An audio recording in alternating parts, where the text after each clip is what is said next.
Bismillahirrahmanirrahim. Assalamualaikum warahmatullahi wabarakatuh. Alhamdulillahirabbil alamin wa bihi nasta'in ala kulli umuri dunya waddin. Wassalatu wassalamu ala nabiyyina wa mursalin sayyidina Muhammad sallallahu alaihi wasallam. Pertama-tama kita aturkan puja dan puji syukur kehadirat Allah yang mana telah memberi kita kesempatan untuk mengerjakan tugas ini. Yang kedua kalinya, sholawat serta salam kita aturkan kepada Nabiina wa Syafi'ina wa Maulana Muhammad Sallallahu Alaihi Wasallam yang mana telah membawa kita dari zaman jahiliyah menuju zaman yang terang benderang. Tiga kalinya adanya saya di sini, yaitu sebagai moderator, dan materi akan disampaikan kepada Roni dan Putri Dea Apriliani.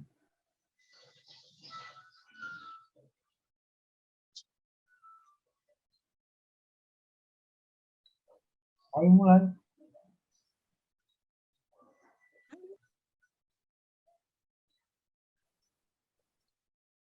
Baik, terima kasih saya ucapkan kepada moderator.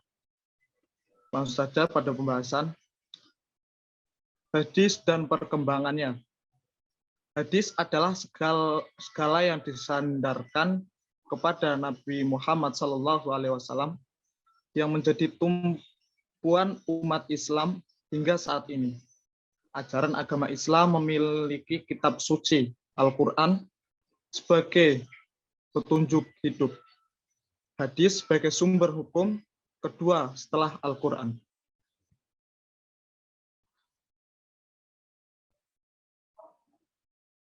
Pendahuluan.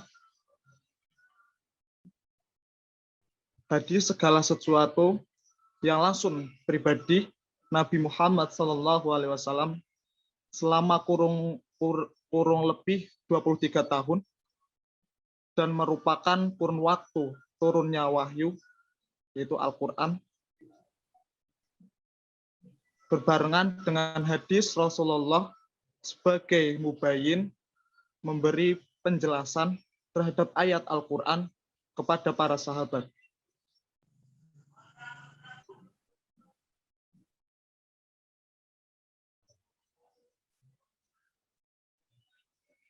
Pembahasan hadis pada masa Rasulullah SAW dikenal dengan al-wahyil al-takwin, yakni masa turunnya wahyu dan pembentukan masyarakat Islam.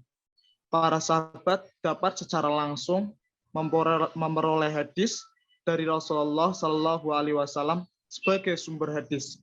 Beberapa cara Rasulullah SAW menyampaikan hadis kepada para sahabat.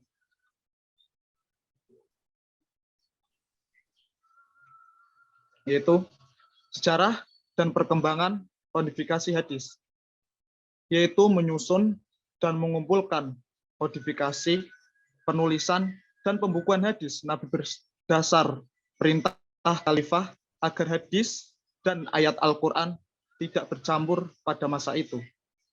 Jadi, pada zaman sesudah Nabi wafat, ada yang namanya hadis palsu atau hadis dhaif. Nah, sebagai pemisahnya, maka penulisan dan pembukuan hadis ini merupakan perintah dari khalifah supaya hadis dan ayat Al-Quran tidak bercampur dan bisa membedakan mana yang hadis, manapun yang Al-Quran.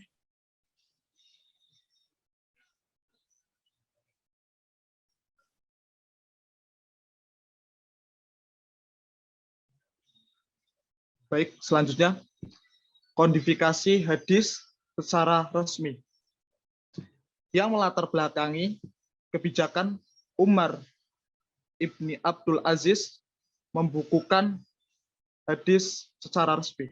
A. Hadis tersebar dalam lembaran dan catatan masing-masing sahabat. B. Penulisan dan penyebaran hadis dari masa Nabi sampai tabi'in bersifat individual dalam menerima hadis. C. Semakin meluasnya kekuasaan Islam. Yang terakhir D. Banyak bermunculan hadis palsu atau bisa disebut dengan dhaif. Pembukuan hadis terus melanjut hingga akhir pemerintahan Bani Umayyah, namun semakin sempurna ketika dinasti Abbasiyah. Hadis pada zaman itu belum serapi seperti sekarang. Ada yang ditulis di pelepah kurma dan ada yang ditulis di tulang di hewan binatang. Jadi yang pada pengumpulan hadis tersebut para sahabat itu tidak semuanya itu mendengarkan hadis secara langsung. Jadi ada yang mendengar dari para sahabat karena tidak mungkin sahabat itu tidak berniaga untuk mencukupi kebutuhan hidupnya. Dan jika dia sedang berniaga, maka dibagikan dua kelompok. Yang dijadwalkan hari ini misalkan kelompok ini berniaga, yang satunya tidak berniaga untuk mendengarkan hadis atau mendengarkan kajian Nabi Muhammad SAW di majelisnya, dan juga mengapa ada yang pada masing-masing sahabat ada matan yang berbeda, misalkan dari sahabat, misalkan dari tabi'in, itu berbeda karena dibagikan dua kelompok yang berniaga dan tidak berniaga. Dan ada penulisan dan penyebaran hadis dari masa Nabi sampai tabi'in itu bersifat individual karena tidak semuanya ada di majelis ilmu Nabi, dan juga tidak semuanya tidak bekerja maupun berniaga.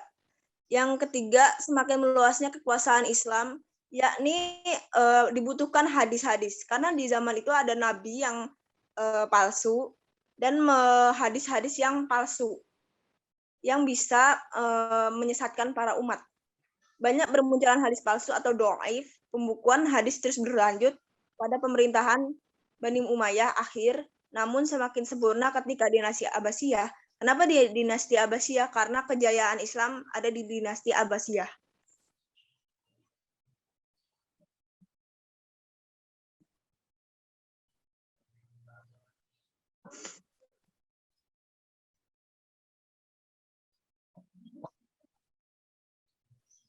Oke, jadi dari semua yang tadi dijelaskan oleh Roni dan Putri Dea Apriliani, kesimpulannya yaitu hadis adalah ucapan, perbuatan, atau yang dinisbatkan kepada Nabi dan disampaikan oleh para khulafaur rasyidin, dilanjutkan tabi'in dan tabi'i al-tabi'in, lalu sekarang sudah dilanjutkan ke para ulama. Jadi sekian dari kami. Jika dari kami ada kesalahan, kami minta maaf. Dan jika ada kebenaran dari kami, itu datangnya dari Allah Subhanahu wa Ta'ala. Wabillahi taufiq wal hidayah. Wassalamualaikum warahmatullahi wabarakatuh.